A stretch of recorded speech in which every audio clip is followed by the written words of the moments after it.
Buenas tardes. Vamos a seguir hoy con insuficiencia suprarrenal.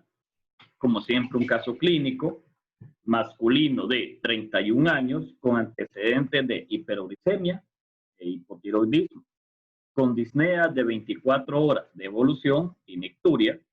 Además, astenia de 2 semanas, anorexia, pérdida de peso en el último mes, fiebre, con hipotensión arterial, taquicardia, saturación de oxígeno normal e hiperpigmentación cutánea. Vean las mucosas. Creatinina 1.4, urea 68.5, sodio 131 mil equivalentes, potasio 5.5 mil equivalentes. El resto estaba normal. Este caso es un paciente con insuficiencia suprarrenal primaria que en ese momento hizo una crisis addisoniana porque estuvo con hipotensión arterial. ¿Cómo sabemos que es algo crónico? Por la hiperpigmentación, porque la hiperpigmentación no aparece de forma aguda. Eso implica que el paciente ya tenía su cronicidad en la insuficiencia suprarrenal. Insuficiencia suprarrenal quiere decir que hay incapacidad de la glándula de mantener una secreción hormonal adecuada. No solo en situaciones basal, sino con situaciones de estrés, como el caso anterior. Más frecuente en adultos, fue descrita desde 1849 por Thomas Addison, donde vio pacientes que estaban hiperpigmentados, con anemia, palidez, debilidad y deterioro de su estado de salud, que culminaban en muerte, y al hacer autopsias había destrucción de ambas glándulas suprarrenales. Como todo lo que hemos visto hasta ahora, hay primaria y secundaria. La primaria se llama enfermedad de Addison. Puede ser de etiología autoinmune, donde hay destrucción de todas las capas de la corteza suprarrenal.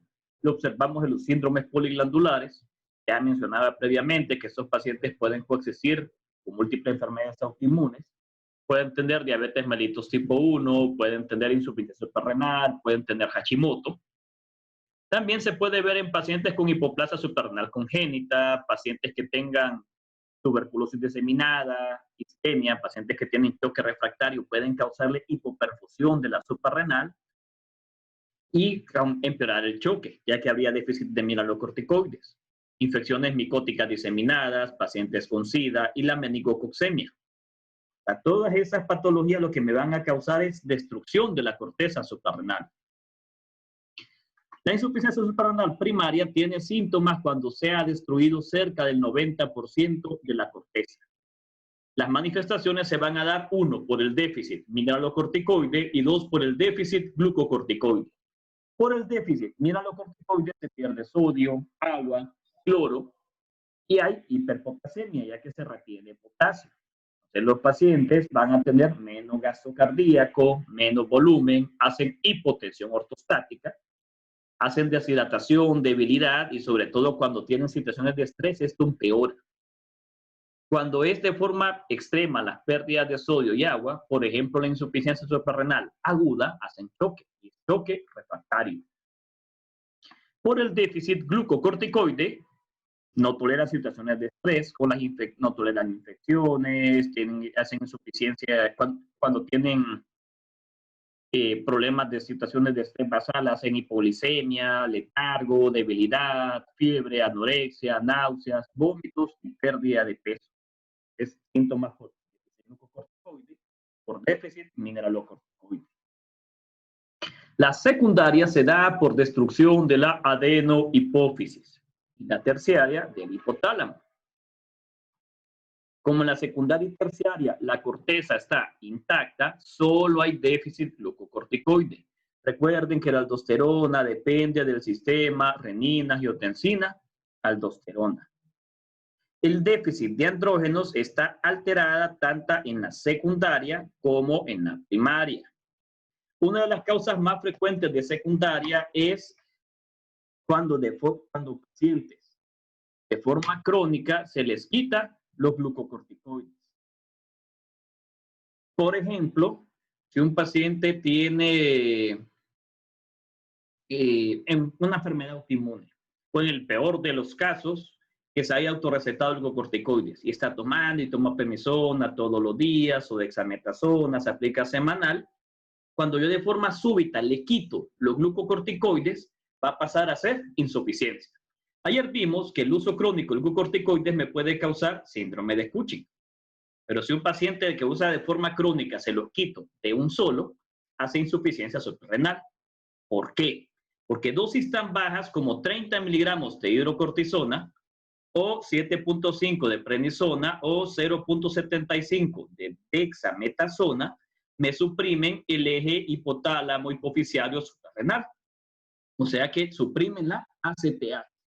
Recuerden que el cortisol inhibe la ACTH, entonces al dar cortisol exógeno disminuye la producción de ACTH.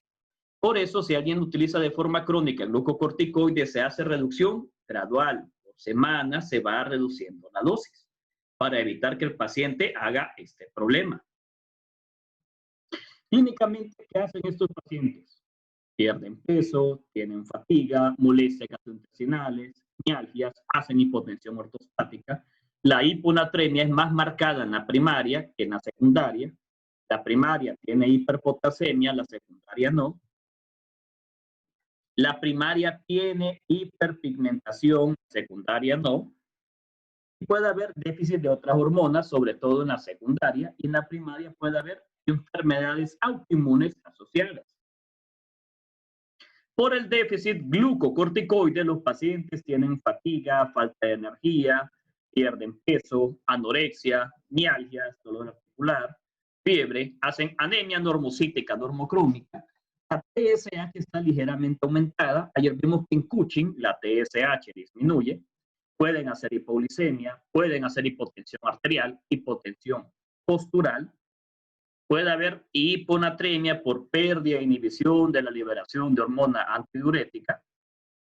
Por el déficit mineralocorticoide tienen dolor abdominal, náuseas, vómito, mareo, hipotensión postural, aumenta las ganas de consumir sal, hacen hipotensión arterial, aumenta la creatinina por la hipovolemia, no pierden volumen, hay hipoperfusión renal, tienen hiponatremia e hiperpotasemia.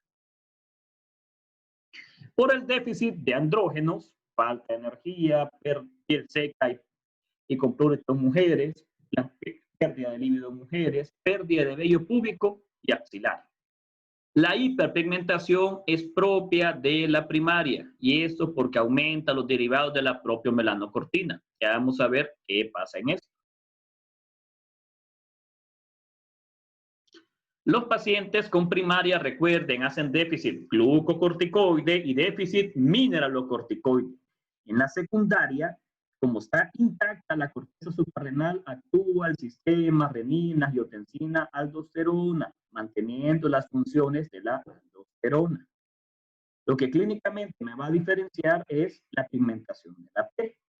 En las primarias, la piel está hiperpigmentada, a menos que sea de forma aguda. En las secundarias, la piel no está hiperpigmentada. Los pacientes con insuficiencia suprarrenal son delgados, que pueden hacer hipotensión arterial, insuficiencia cardíaca por la hipovolemia que tienen, la piel hiperpigmentada, pérdida de masa muscular, hipoglicemia, no toleran el ejercicio, pérdida de sodio, pérdida de agua, retienen potasio. En la primaria hacen hiperpigmentación de piel, en mucosas. Cuando de forma súbita tienen insuficiencia suprarrenal, se llama crisis addisoniana. Puede ser un paciente que ya tenía su problema crónico y tiene alguna situación de estrés. O algún paciente que de forma abrupta se le destruyó la corteza suprarrenal o de forma abrupta se le quitó los glucocorticoides. Cuando es algo crónico, las manifestaciones son lentas. Pero cuando es algo agudo, los pacientes pueden tener alteración de conciencia, hipotensión refractaria, ojo con esto, pacientes con choque, que no respondan con volumen, que no respondan a vasopresores, sin una causa evidente, puede ser por daño suprarrenal y se puede administrar glucocorticoides, sobre todo si están hiponatémicos, hiperpotasémicos, con acidosis metabólica o si también hacen hipoglicemia. Desencadenantes frecuentes, TB, isquemia suprarrenal aguda, supresión brusca del uso crónico de esteroides y la meningococcemia. Entonces aquí es que aparece de forma súbita y los síntomas son graves. Cuando es crónica va más lento, progresivo, con debilidad muscular, anorexia, náuseas, vómitos, mareo, pierde peso, pueden hacer hipotensión, pueden hacer hipoglicemia. Esto va a depender del grado de destrucción, de la duración, del tiempo que tenga el paciente con insuficiencia suprarrenal. Los síntomas empeoran en situaciones de estrés, tienen más astenia, tienen problemas gastrointestinales, pueden hacer cuadros de abdomen agudo. Importante en todo paciente con choque hipovolémico que no responda, que esté hipoglicémico, hiperpigmentado, pálido, hiponatrémico e hiperpotasémico, pensar en insuficiencia suprarrenal y además puede haber náuseas, vómitos, dolor abdominal. La hiperpigmentación es porque aumenta la velocidad de secreción de ACTH. Recuerden que en la primaria, como no hay cortisol, no se suprime ACTH. ACTH viene de los derivados de la propia melanina. Las altas concentraciones de ACTH estimulan los receptores de MSH, o sea, que estimulan los melanocitos, y esto me va a causar hiperpigmentación. Por eso estos pacientes son hiperpigmentados. En la enfermedad de Cushing, si ustedes recuerdan ayer, la enfermedad de Cushing es un adenoma productor de ACTH. También puede haber hiperpigmentación por lo mismo. Y aquí es en la primaria, como no hay cortisol que suprima la ACTH, ACTH aumenta, estimula los receptores de melanocitos y me va a causar hiperpigmentación. ¿Cómo se ve el paciente con fase addisoniana? Hiperpigmentado, dientes blancos, ojos hundidos, se ve triste, el cabello es escaso, fino, se ve triste. Miren cómo aquí pierde cabello, hiperpigmentado. Esta foto está mejor. Miren cómo ha perdido cabello, todo esto, y la hiperpigmentación es evidente. Recuerden, esto se da en la primaria y de evolución crónica. En la secundaria, y los pacientes no tienen hiperpigmentación.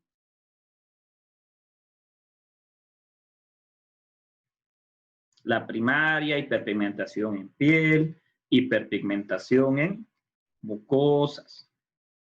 Los pacientes con Addison pierden peso, hacen hiponatremia, hipotensión arterial. Recuerden que en problemas primarios hay déficit mineralocorticoide. Problemas secundarios no hay déficit mineralocorticoide. Y ya con esto vamos a hacer la transición para aldosterona. Los mineralocorticoides, ya es otro tema, se producen en la zona glomerular. El mineralocorticoide más potente es la aldosterona. La aldosterona actúa en túbulo colector, absorbe sodio, y al absorber sodio se elimina potasio e hidrogeniones. Por eso la aldosterona aumenta la presión arterial al retener volumen, pero también es vasoconstrictor, o sea que me aumenta resistencia vascular periférica. Eso justifica por qué los pacientes con déficit mineralocorticoide hacen hipotensiones tan severas. Uno, pierde volumen, y dos, pierde el efecto vasoconstrictor. Recuerden que la aldosterona depende del sistema renina, angiotensina, aldosterona, luego de potasio y luego de ACTH. El principal regulador es el volumen plasmático. Cuando hay hipovolemia, se activa el sistema renina, angiotensina, aldosterona, y este es más importante que el potasio o que la ACTH.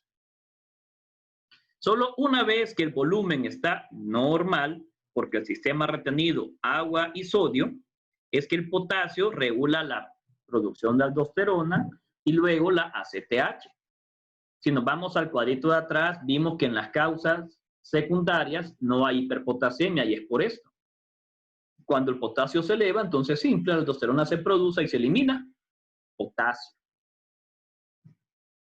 Es interesante que la secreción crónica de ACTH no logra sobreproducción de aldosterona, ya que el primer mecanismo sigue siendo el sistema renina-angiotensina, aldosterona. Ahora vamos a las alteraciones. Primera, hiperaldosteronismo. Aquí hay exceso de aldosterona. Puede ser por un adenoma suprarrenal productor de aldosterona, como es el síndrome de Cohn, hiperplasia de la región glomerulosa de la glándula suprarrenal, hiperactividad del sistema renina-angiotensina-aldosterona. En el hiperaldosteronismo los pacientes pierden potasio, retienen agua y sodio, causando aumento del volumen extracelular. La pérdida de hidrogeniones ocasiona alcalosis metabólica. La aldosterona, recuerden que aparte de aumentar la presión, también afecta el remodelamiento del músculo cardíaco, como vimos en la clase de insuficiencia cardíaca. Le causa fibrosis del músculo cardíaco, disminuye la elasticidad, y esto va a contribuir que los pacientes hagan daño cardiovascular y a largo plazo también daño renal. El mismo daño renal hace que la hipertensión empeore. Las causas renales empeoran la hipertensión arterial. Un dato que nos puede ayudar a sospechar hiperaldosteronismo es la hipopotasemia. No siempre el paciente va a tener hipopotasemia de entrada. Muchas veces se les puede dar dosis bajas de diuréticos tiacídicos y de repente baja el potasio. Entonces, en esos pacientes con hipertensión refractaria, al darles diuréticos tiacídicos, hacen hipopotasemia, podemos sospechar hiperaldosteronismo. El sodio va a estar normal, ya que retienen de forma similar agua, sodio, pueden tener algo de edema por agua y sodio. A veces la hipopotasemia puede ser tan grave que me va a dar debilidad muscular, miopatía muscular e incluso parálisis hipopotasémica. ¿Cómo se pierden hidrogeniones? Los pacientes hacen alcalosis metabólica. La alcalosis metabólica me puede empeorar los calambres musculares y causar tetania. El pH alcalino aumenta la afinidad del calcio por la albúmina. Esto me va a causar hipocalcemia. Por eso estos pacientes con alcalosis hacen tetania hipocalcémica por la mayor afinidad del calcio por la albúmina. Y para finalizar, suprarrenal, cuando hay déficit mineralocorticoide. Usualmente esto está asociado al déficit de las otras hormonas y los pacientes lo que hacen es hipotensión, hiponatremia e hipercalemia. Por eso es que es importante que en todo paciente hipercalémico, hipotenso, sospechemos en disminución de la producción de aldosterona. Y con esto terminaríamos la parte de suprarrenal.